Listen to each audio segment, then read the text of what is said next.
We gather in the name of our triune Lord, wondrous community of infinite love, Creator, Son and Spirit. We gather in gratitude for our departed brother and shepherd, Francis, who embraced the gospel and urged us to listen and respond to the interconnected cry of the earth and cry of the poor.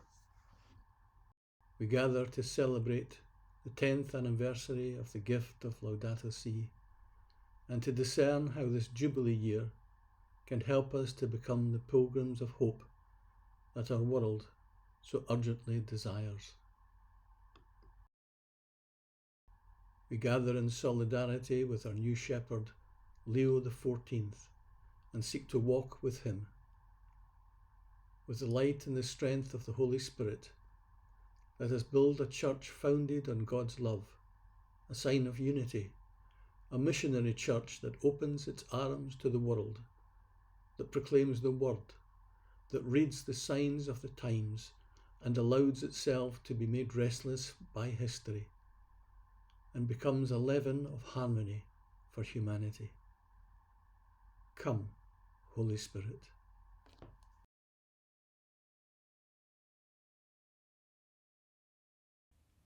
Veni Sancte Spiritus, Veni Sancte Spiritus, Veni Sancte Spiritus, Veni Sancte Spiritus, Veni Sancte Spiritus, Veni Sancte Spiritus, Veni Sancte Spiritus.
Sorry for the delay in joining you, but technical difficulties. But here I am anyway, and delighted to address you for a few minutes. I felt very fortunate, really, when I read Laudato Si. It was clearly going to be a very important document, and I got a phone call just a few weeks later saying from the Bishops' Conference saying you're going to be the lead on the environment. And I said, why? And they said, well, because you're a trustee of CAFOD, and CAFOD has the most knowledge and expertise in the question of the environment. So clearly you should do the job. And the phone went dead. So I got the job and wondered how really I could deal with it. And Wardley Hall is a curious place. It's an Elizabethan house, and it's in extensive grounds.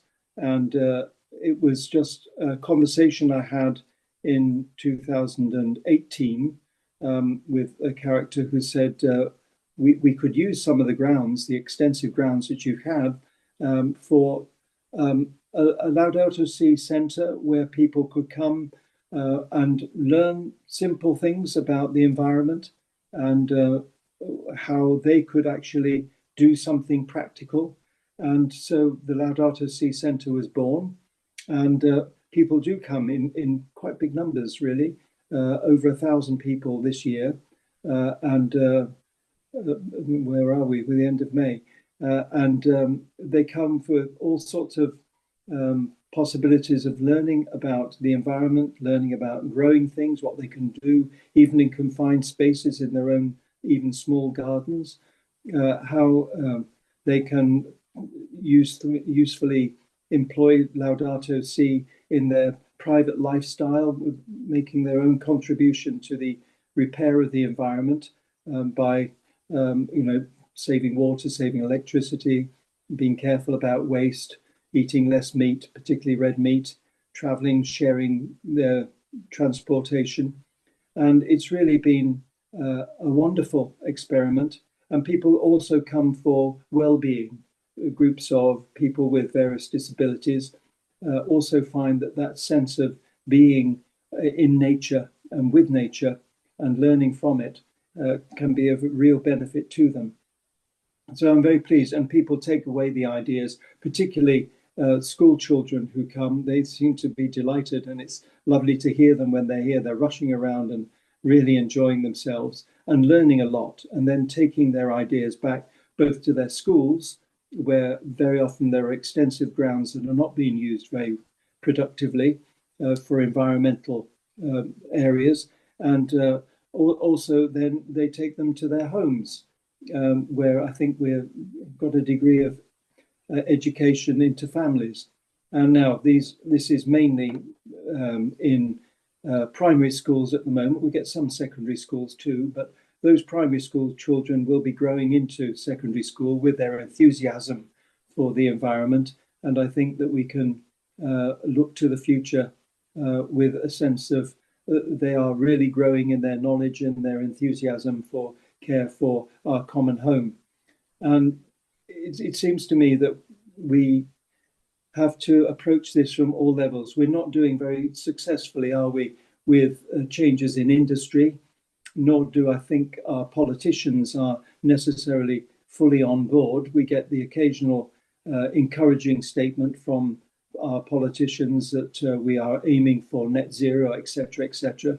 But politicians, I think, tend to see things with a sort of short span of trying to get policies to be looking good within the 5 years before the next election when they need to be re-elected. And sometimes that means putting the longer questions of the care of the environment on hold in order to achieve the goals they want to achieve now.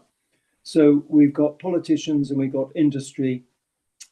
Industry still a bit too hell-bent on the profits to be made from various things, and not really wanting to revise too quickly their methods of production or whatever it is. And we're clearly failing on fossil fuel consumption, which is a real worry, because that's the major agent, isn't it, in global warming, that and the loss of forestation. And the targets that we've had since the Paris Agreement in 2015 have really not been met. I think, was it something like 190 nations at the Paris Agreement coming up with wonderful, sort of vowing the future and the policies that needed to be met in order to avoid the 1.5 degrees warming. And it was stated, I think, just last year that not one of those nations had actually met with the targets that they'd promised in 2015. Pope Francis was really quite a visionary when it came to the environment. Although Pope Benedict and St. John Paul II had both written about the environment, it wasn't with that sense of concentrated thought that came out with Laudato Si. And I think we've got to be very grateful to Pope Francis for leading the way and engaging so many people. It wasn't just the Catholics, you know, he wrote the encyclical to all people of goodwill, and it became the most published encyclical in history. And it clearly went much further than just the Catholics and the Christians. And we've seen last year the publication of Al-Mizan, which is a Muslim document, which is quite extraordinary in the language it uses, which mirrors so closely the language of Laudato Si. And this is by Islamic scholars. Now, 2 years ago, I was very privileged to be with a pilgrimage to Rome to see Pope Francis on the environment. And we took an interfaith gathering. There was Muslims, there were Sikhs, there were Jews, there were Christians, and we had some politicians with us, including the Mayor of Greater Manchester, and we had some environmentalists too, and we met with the Pope, and we were there for a full week in Rome, and lots of discussions about the environment. And I can't remember a single discussion where we weren't in agreement, that all these different faiths really have a sense of repairing the damage, valuing the environment, and knowing that we've got to do something to repair the damage and do it quickly. And that was very, very encouraging. And I think if you think that the 85% of the world's population are aligned to one of the world's great religions, and if we all agree on these things, then there is enormous potential to do that repairing of the damage and making a real difference. But we've got to get the politicians who are the big decision makers and the policy makers to get behind us and to produce the measures that we need. And unfortunately, we hear about the increase of fossil fuel exploration, particularly in America. And this is most unfortunate. And what can we do? There's the voice of the common people. Here we are, we know the dangers, and we are doing our best at a local level, but we need to engage with people who have that international and national influence, and particularly in industry. But we are in the Catholic Church celebrating a Jubilee year of hope, and I think that's something that really needs to underline our whole environmental conscience at the moment, that we need to be making changes. And it's very good that so many people are engaging in this at a local level, in schools, in parishes, in families, but we need to step up to industry and to politicians to recognize. I keep a diary of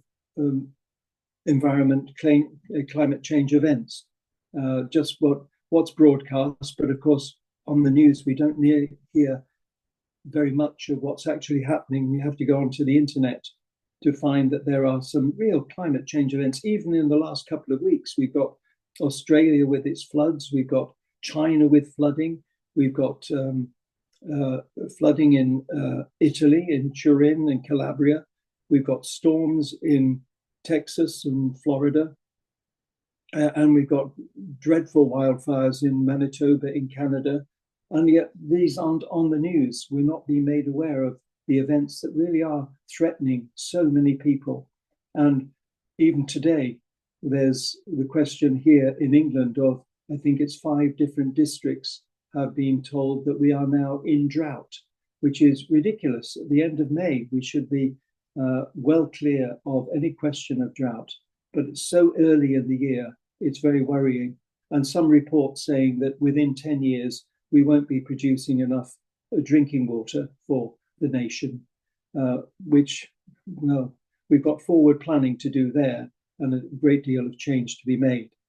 But what I do see as very encouraging is so many people being engaged in the whole question of climate change at a parish and a local level, and some real wonderful efforts being made. And I love to see the enthusiasm of children, and we must guide them in a sense of hope and care about environment and not frightening them. They must enjoy the environment and care for it.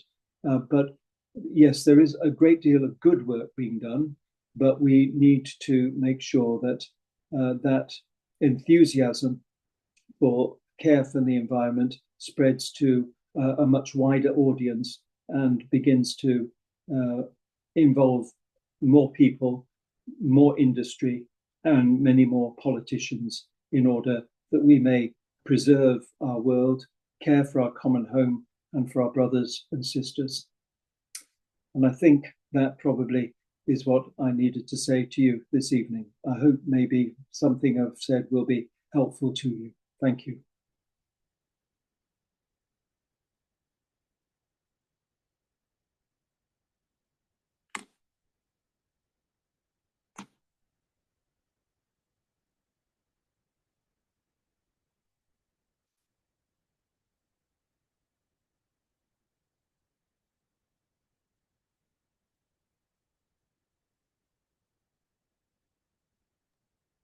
We lost our chair.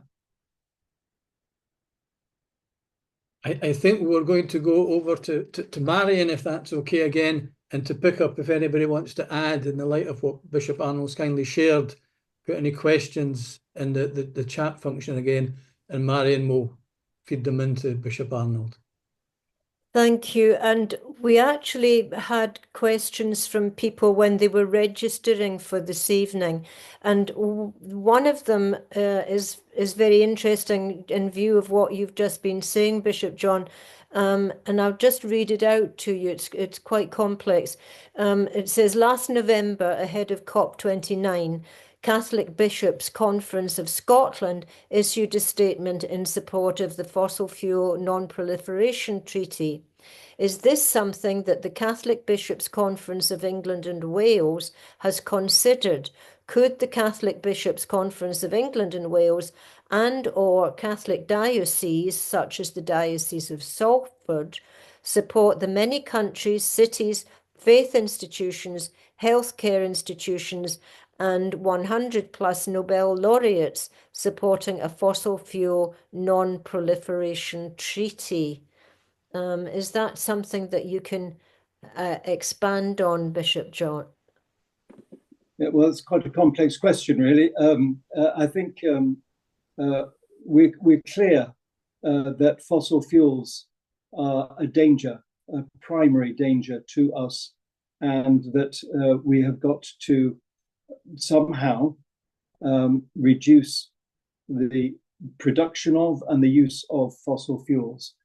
Getting statements from the Bishops' Conference is not that easy, but if the Scottish bishops have done it, then I think there's every reason for me to try and promote such a petition in the Conference of Bishops of England and Wales. I do try and report to them each time we have a session, and we do have that ongoing work in the environment, in that every diocese here does have an environmental lead, which takes the weight of questions of the environment off the bishop's desk. He can pass it on to the environmental lead.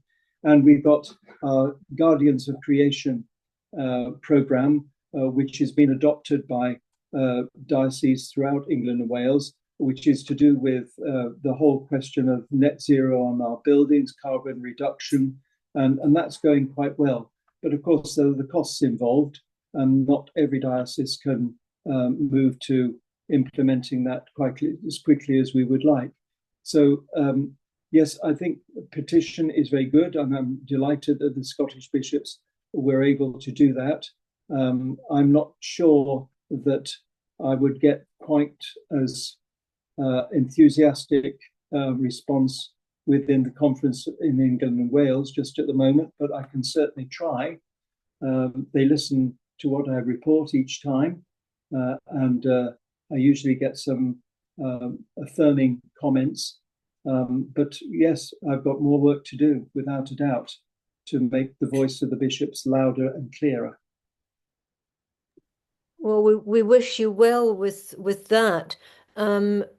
How can care for our common home be embedded in parishes when there's little lead from a diocese? You're suggesting that south of the border, in some dioceses, there's perhaps not that lead there. We may admit to that also in Scotland, but how can care for our common home be embedded in parishes, Bishop John? Well, I think pastoral letters from the bishop go some way. We've got CAFOD working very hard on Live Simply programs, which have been accepted by more and more parishes regularly. We're hearing of the numbers increasing there. And so I do think that there are lots of projects in parishes which are very healthy, and where parishes have extensive grounds around the church and the presbytery and parish hall.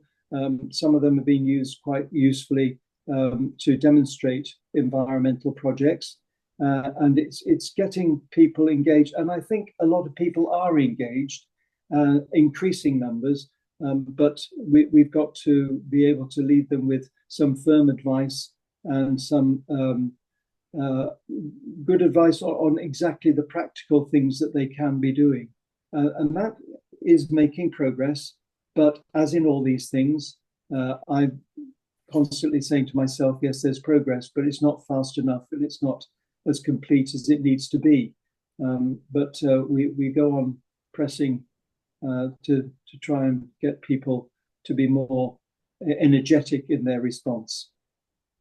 Thank you. And I think that David Coleman has something to add to that, perhaps? Yes, thank you. I mean, those of you who are in congregations which do engage actively with care for creation will have noticed that actually builds faith, that encourages, it builds the spiritual resilience of the congregations concerned, but it also is something which works best when it happens ecumenically. And we have, the long-standing Lund principle that you do together everything that your particular traditions don't forbid you from doing. Obviously, the shared common home is something all churches have in common. It works so well when neighbouring churches do get together. And again, they become not just friends, but colleagues in solidarity in this way. Thank you, David. I think I think we've all found that throughout Scotland, that works for us. Father Jerry?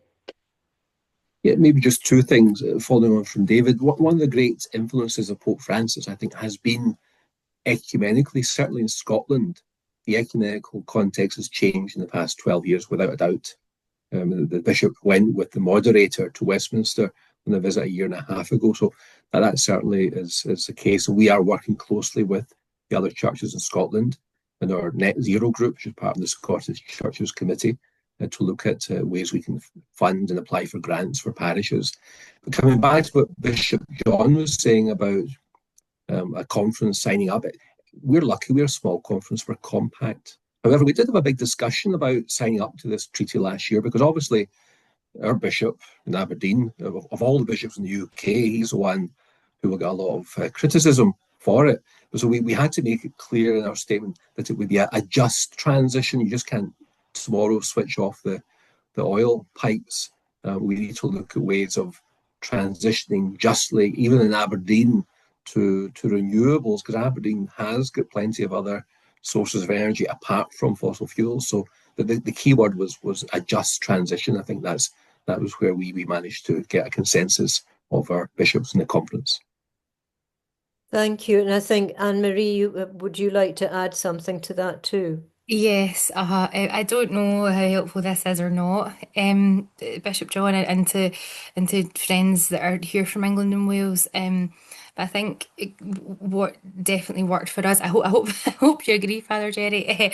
What definitely worked for us, I think, was that we involved the agencies in putting together sort of things from our areas of work for the bishops to aid them and coming to that decision. So.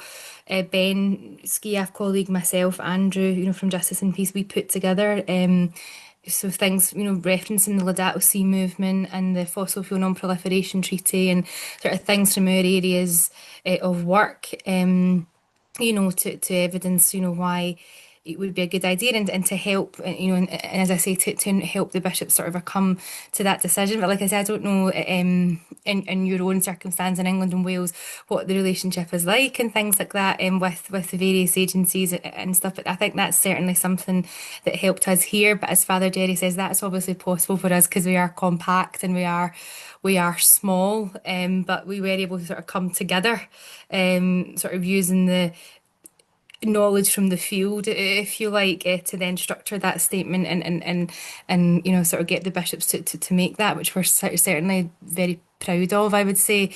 And then that's obviously evidenced. It's not just a statement because it's evidenced in that sort of that divestment, as Father Jerry says, and that's going to be published shortly. So that's how we did it, but we're small, so that's, as I say, maybe a bit more manageable in that sense.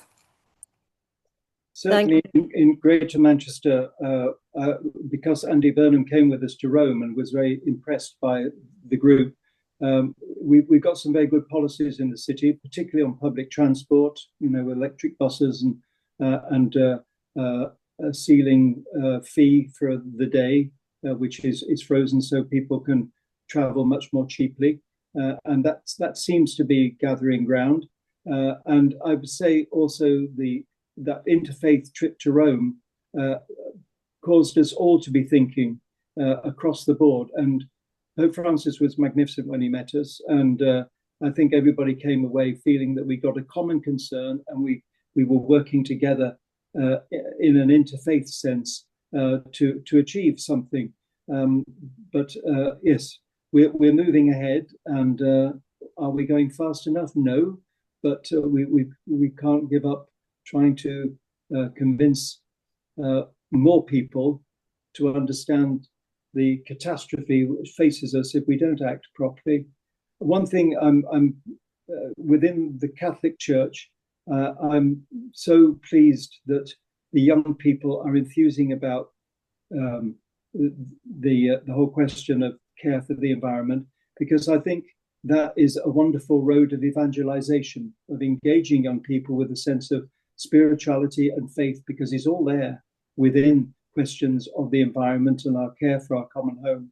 And I think that could be a very good way of drawing our young people into an interest within the church and a participation in their parishes because of our real care and our evident concern about the environment and what we can do practically.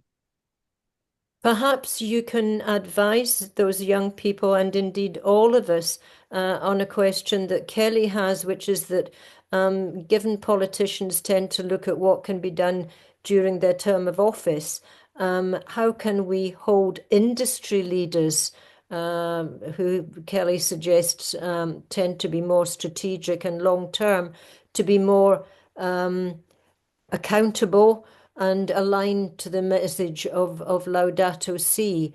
How do we get through to those leaders?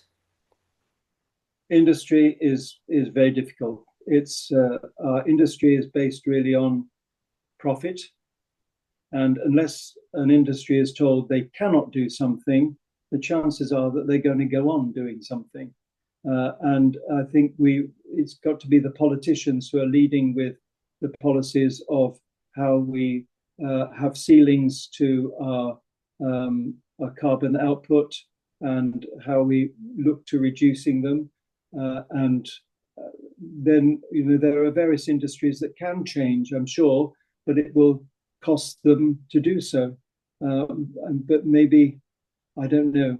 This is the difficult one, I think, because, of course, it's industry which is responsible for so much carbon in the atmosphere. And to persuade them, there's some characters out there who really think that the whole thing is a dream anyway, and we're just having bad weather.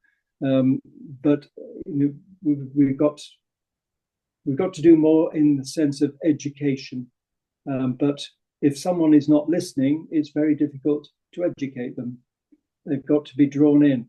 And what I think is an appalling prospect is that we have some climate disaster here that actually makes people think. But it's not doing that in America. Those wildfires around Los Angeles, and there is it 600 billion pounds of damage. And at the same time, 10 states to the east having the most appalling typhoon season, starting much earlier than usual and being much more severe. And it doesn't seem to cross the government's desk at all, that really they've got to be dealing with climate change because it's affecting them. And I don't want to be waiting until some dreadful climate event affects us before we get serious about doing something to alleviate and to mend the damage. What is the best way then to renew our interest in Laudato Si, parishioners at grassroots level? I would perhaps put that to you, Bishop John, but also to Ben and to David. Could you suggest how we get people back on board and enthusiastic? And perhaps James would come in as well. Bishop John? Perhaps we can hear from the others, and I'll try and bring in a comment at the end. Thank you. Ben? I think what I think we really need to reverse the tide at the moment. The tide, which is of political discourse, which is going against climate action, that's really regrettable, is actually some positivity about the new world we're trying to build. That that net zero itself sounds like a negative term. Maybe that we need to do a reframing of that, and actually it's about saying we want a greener world which has better air quality, where people are healthier, people are happier, where nature can thrive. All of those things, I think we need to start painting a picture of what that better world looks like, and then showing the positive case for getting there. And that's a challenge. That's not easy, especially when you work at somewhere like SCIAF, when so much of what we've been doing to try and motivate people to care about climate change is saying how bad it is in global south, which it absolutely is. But I'm not saying that we should stop putting out messages like that, because it's vitally important that we do, but we also need to be trying to paint that picture of a better world. Can you hear what David thinks as well? That certainly, if a church is doing some sort of action, which in itself is prayerful, in itself is a public witness, then it needs to be something which they enjoy, because that's how you sustain it. I think getting across that doing good can do you good isn't a bad thing to accept once in a while. Of course, I will mention that there's the opportunity to make the most of the season of creation when it comes. From the 1st of September to the Feast of St. Francis. There's infinite amounts of help for that globally. But I think, again, those in leadership positions can helpfully encourage that to happen. I think several people here were at a certain meeting I was at a while ago, and there was a priest and said, it's all very well, but how are we ever going to get people together to talk about this? And I said, what about Sunday? Use the opportunities when people are there, all the more so because when you're dealing with difficult difficult items like the state of the planet, the resources of prayer and tradition are such that that's where people are going to be able to receive them and ponder them and pray about them far better than if they just go to a talk in an evening sometime, which is only attended by enthusiasts. So get it mainstream in the life of the church. That's the way to do it. Thanks, David. James? Thanks, Marion. Yeah, I think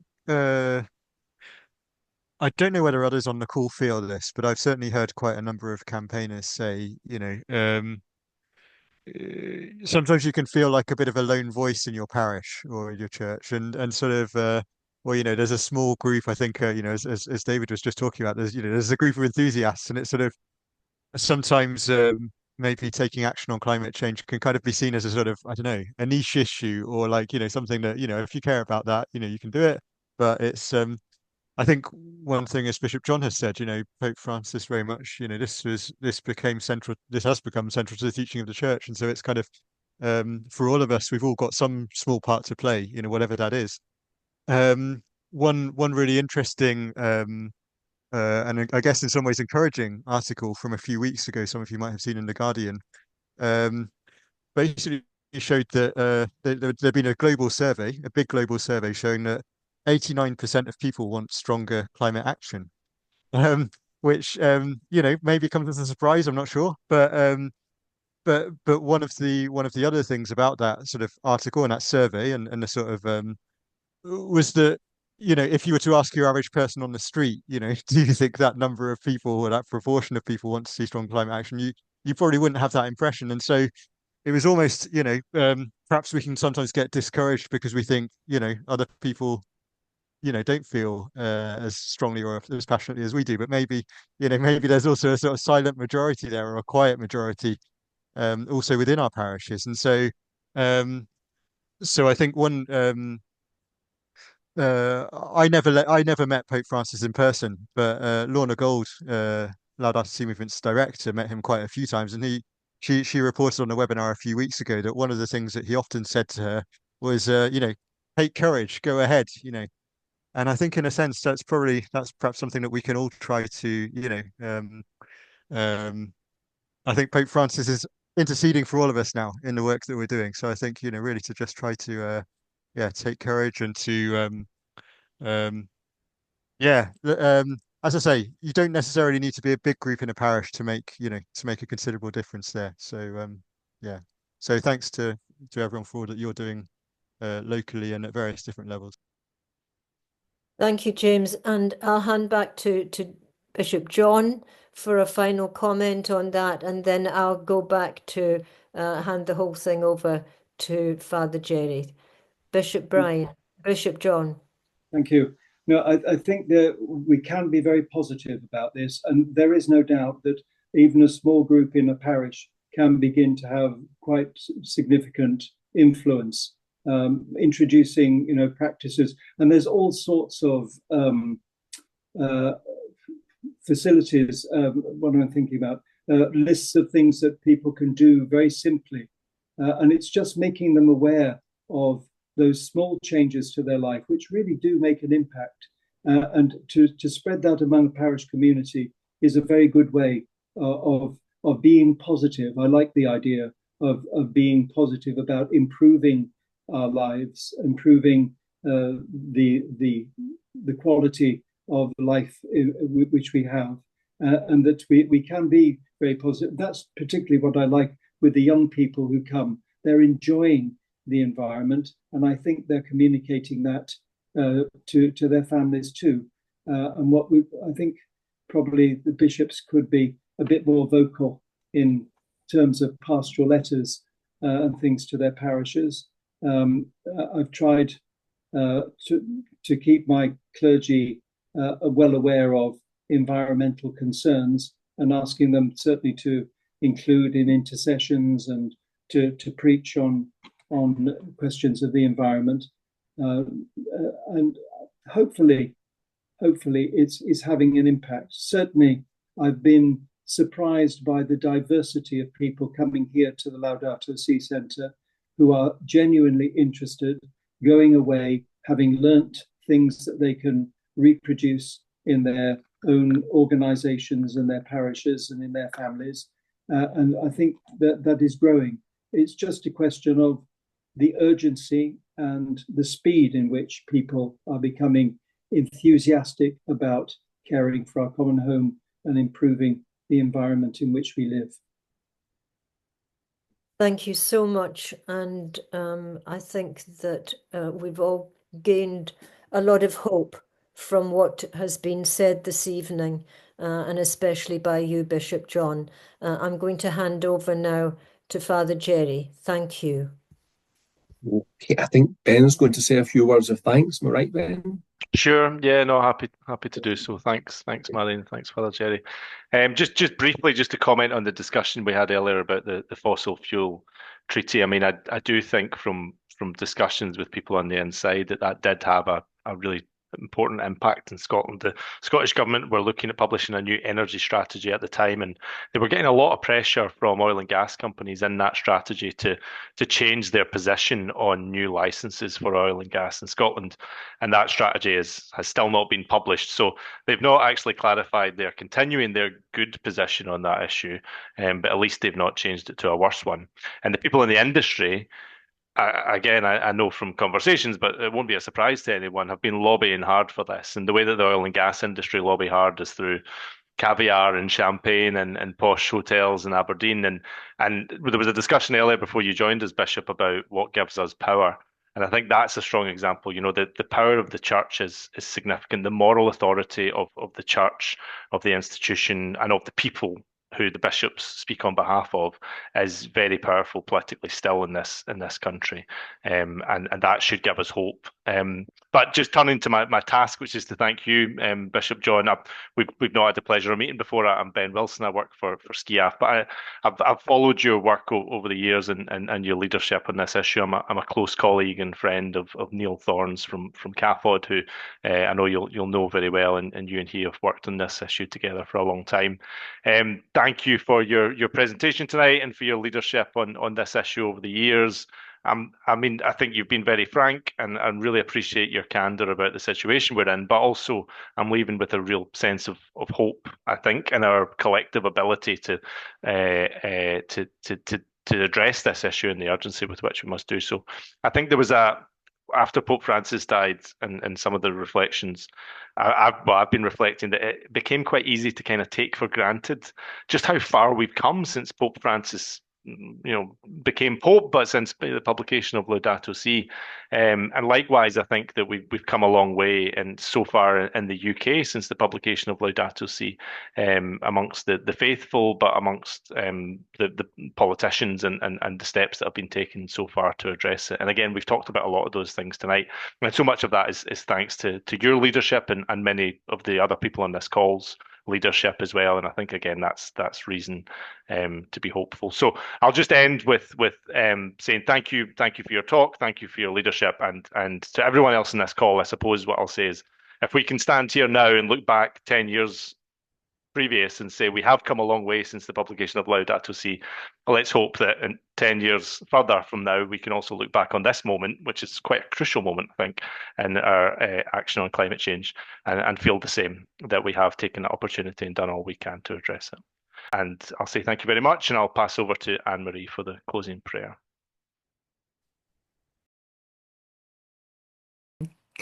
Creator God, we thank you for the insight, wisdom, and vision of Bishop John. We thank you for the hope that he has sown within us, and pray that it may bear fruit in abundance. We ask that you anoint him anew, such that his life and ministry of service may continue to be empowered by your Spirit. Amen. Amen. So just before we finish tonight, I was thinking there, I often say to people, when you're looking at Laudato Si, you have to contextualize it, frame it in the joy of the gospel, Evangelii Gaudium and Fratelli Tutti, to get the whole message, the whole understanding, which was why it's a joyful message, and it's a very positive message, Laudato Si, because it's part of that joy of the gospel, a joy which David brings to us through Echo Congregation, And David's now going to give us our going forth prayer.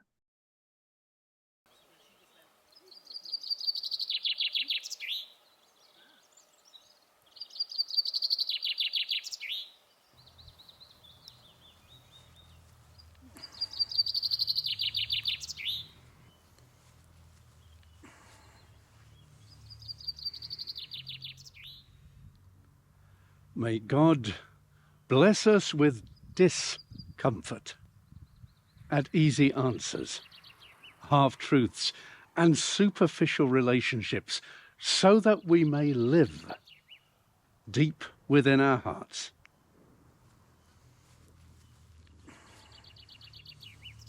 May God bless us with anger at injustice, oppression, and exploitation of people, so that we may work for justice, freedom, and peace.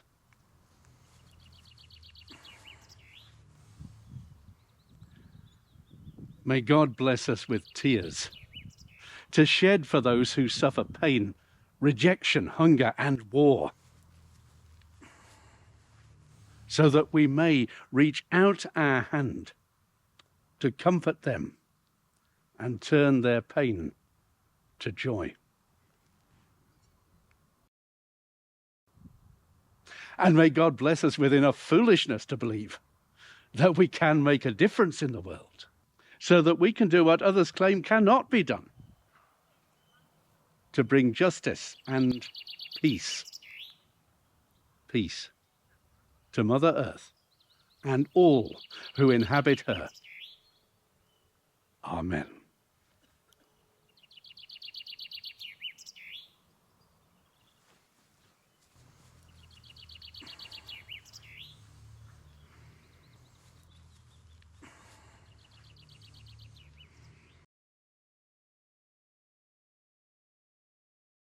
Thank you, Bishop John. Thank you, everyone, for attending tonight, and good night and God bless.